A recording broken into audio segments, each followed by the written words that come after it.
My name is Rose Vecto, and by the name, or at least the first two names, you could kind of guess that my background is Italian, and my dad's really right off the boat, and my mom's parents were off the boat. So when I say off the boat from Italy. So first generation Italian and full Italian. But when you are of Italian descent, and I don't get the sense there's many of us in Wisconsin, which I think is kind of funny. My daughter and I joke around and I say sometimes she and I are the only Italians in Wisconsin, which I know that's kind of not correct, but sometimes I feel like it. And one of the things, if you want to know about an Italian, is we are strong with tradition, very strong with family, and we want to continue our traditions. We assimilate quite well to America because my dad came over to do his residency and wanted to work and did not speak any English, and learned English and loves America, and was, he made his way all the way up to a director of a hospital. So we're very proud of our heritage. But going back to traditions, Emily and I, just actually yesterday, we did one of our really important traditions, which is our Italian biscotti. And for those that know what that means, congratulations. For those who don't, I'm going to help you. It's an amazing cookie. It takes a long time to make. Actually, the reason it takes a long time to make is once one of your friends tries it, you need to give them some, and then another friend tries it and says, wait a minute, I want some too. So we moved from New Hampshire, and where we would distribute our cookies, and I thought when we moved to Wisconsin, I thought maybe I wouldn't have to do it.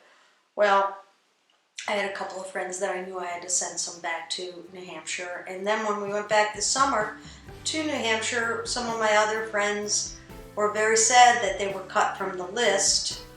So I had to put them back on the list, and obviously being in Wisconsin, we have gained new friends here that want to be on the list. So instead of, I don't know how many, maybe 500 cookies at least, there must have been at least 800, approximate. I'm sure there was more. Now, we usually would make the recipe with 4 dozen eggs, and we increased it to 5 dozen eggs this year. And I know that sounds crazy, but it probably is. So when I go shopping for all this stuff, there's like so many things you need to think about, like your ingredients, and the ingredients add up when you're making that many cookies. So for 5 dozen eggs, I needed at least 3.5 bags of flour, 1.5 bag of sugar, maybe 9 confectionery sugar for the icing, a bunch of jimmies. I don't know if you guys know what jimmies are. You guys might call them sprinkles, but back east we call them jimmies, so to make them look pretty. What else? Butter. Oh my God, it was 5 pounds of butter, and then another pound for the icing. And we use this thing called anise. And some of you might know what it is and some might not, but it's delicious. And that could be pretty pricey, so I try to buy it as I go because it's usually almost $4 a bottle. And I think this time we used, maybe almost 28 bottles. So this recipe could add up quickly. So once you do that, and don't forget the parchment paper. Oh my God, you need parchment paper because you don't want this stuff sticking, and it really takes forever to clean up. So once you get all of your ingredients, and you need to check it twice, 3 times, actually 1,000,000 times, because if you mess up when you're doing this, you can mess up so many cookies. And the other thing is you need baking powder. I'm trying to think if there's anything else, but I think that's pretty much the gist of it. And so then what I do is I have this handwritten treasure that my mother, who had passed, I guess 20 years ago almost by now, but every single year as a child, we would make these cookies.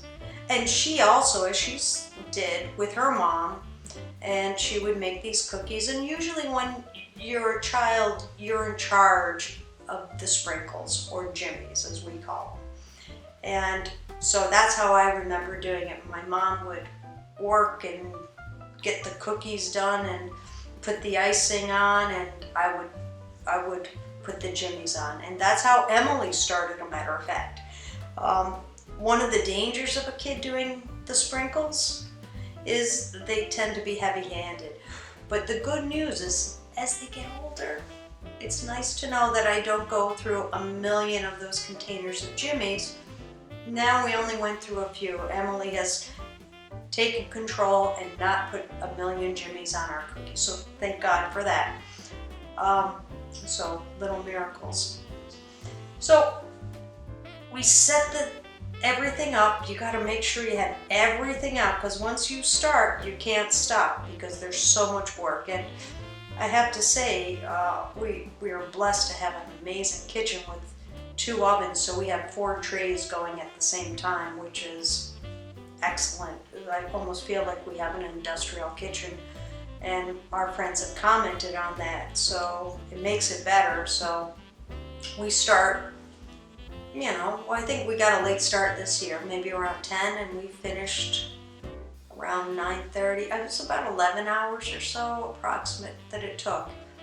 So we start putting everything out, and then you go to your recipe and you look at, as what I say, one of my favorite treasures, my mom's handwritten notes on the ingredients. And it was interesting, as I'd always help her, one of the crazy things was her notes didn't tell you how to really do it. So the first year that she had passed was very, very difficult for me. But I knew I was going to continue with the tradition, so I pulled out her recipe because I had her cookbook and everything. And I just kind of said, okay, Mom, guide us, because I'm really not quite sure how to do this. I know some of you think that sounds crazy, but I believe she guided us. And so I kind of thought very slowly. We did everything methodically, and we learned, maybe from memory, maybe from heaven, who the heck knows. I'm not here to judge. Learned how to do it again, and every year we just kept on doing it. So I look at it, we see how many we're gonna make, and I know how many cups are in a bag now and how many teaspoons are in a container of baking powder. So you kind of figure it out. We get everything out. You start by getting all of your flour, put it in a big pile. And you make sure you take your eggs and your butter out and make sure they get to room temperature, because that's important.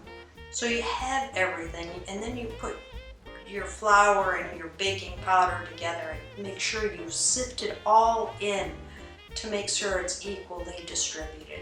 And then you have all your butter and you have your granulated sugar. And one of the best things about this recipe is it's not very sweet compared to all the flour and the butter and the eggs, which some might like sweet, but I don't. But it's wonderfully balanced. So you kind of have your flour, you get your butter, and you put your sugar.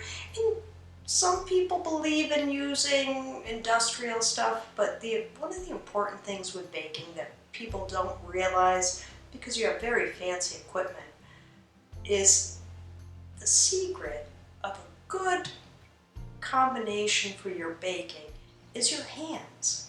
Because your hands are the best tools we're given, besides our brains, etc., obviously. But your hands, when you're doing it, and you make sure you're completely clean, you put your hat on, you make sure everything is clean, no rings, no nothing. And you melt the butter and the sugar together. So you have not one little bump of butter, everything's mixed perfectly.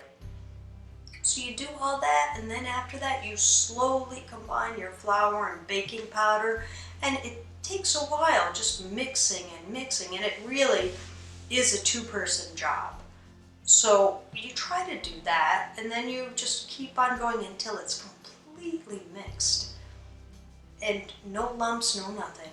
And then the next step is you make a big, almost like a volcano, put a little hole in it, and you have your, yes, in this case, 5 dozen eggs. You make sure they're all mixed up, so you make sure they're all completely blended, and you slowly start assimilating the eggs to the flour and the butter, and you just keep on mixing it and mixing it. It takes forever, but very, very important. And once you get all that mixed, it's almost like when you're pouring it in, you ladle it in. And as you're doing it, sometimes the volcano, it kind of tries to sneak out, and you make fun. You have almost a game out of it, so you make sure you protect it so it doesn't go on the ground or anything like that. So it's a challenge, and it's lots of fun doing this with Emily, because I remember doing this with my mom. So you mix, mix, mix, and at the very end, then you put your anise in, and you just keep on blending and blending and blending until it's perfectly blended. And then at that point, you have this big pile of your dough. So then you start making the small balls about the size of your hand, and making them and placing. I think we had maybe, 40 something, if not more, balls. And then from there, you make sure you preheat your oven. Your ovens have to be at perfect temperature, which was 350, by the way. And then you start making your loaves. So you keep on making sure you get all the creases out, and you make your loaves, and then you put them in 2 by 2 on your trays, and put them all in, and you start rotating them, taking them out, putting them in, taking them out, putting them in. And then the other part, you also save some to make these little knots, which sound silly, but they're also just a little different because the loaves get toasted. The knots are just straight as they are. So after you're done with your loaves, you take them out, you let them cool, then you cut them, and then you put them back on the tray, all sliced evenly like the biscotti that you would expect. Put them back in the oven and toast them until they're lightly brown. Take them out, let them cool, then you make your knots, so you're doing both things. And at that point, let everything cool. But you're also then, when all that's done, you're making your icing. And that's another challenge. It's a ton of confectionery sugar. That's where the sugar is, but it's worth it. It's so good. And you use some butter and use some whole milk and your anise, of course, and you mix that slowly, making sure there's no lumps. It's got to be room temperature, otherwise you're going to have lumps. So you mix your sugar and your butter, yes, again, with your hands, to make sure there's no lumps, because otherwise the icing, you could see it on the cookies, and it just doesn't look as good. It tastes great, doesn't look as good, so do it right. And then slowly add your whole milk in, and through the years, I've gotten better at it. My icing did have the lumps and bumps, and it wasn't pretty.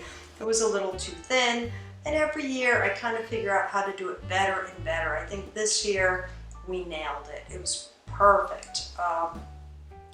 You mix it, you put your anise in it, and then the challenge is you have all of your cookies all across your cooking, your island, and we have the parchment paper, and you have them all ready to go, all standing up. So when you start your icing, you just put it on, you kind of like smooth it over and keep on going down. And you can't go too far, because if you don't put your jimmies on at the right time, the jimmies aren't going to stick. So you do so many, and then of course your helper, in my case Emily, is putting the jimmies on. And thank God, not the whole container now, but much more reasonable. So you're not just eating a cookie with tons of jimmies. It's for presentation. It looks beautiful. It looks very festive. And you just keep on going and going and going all the way down.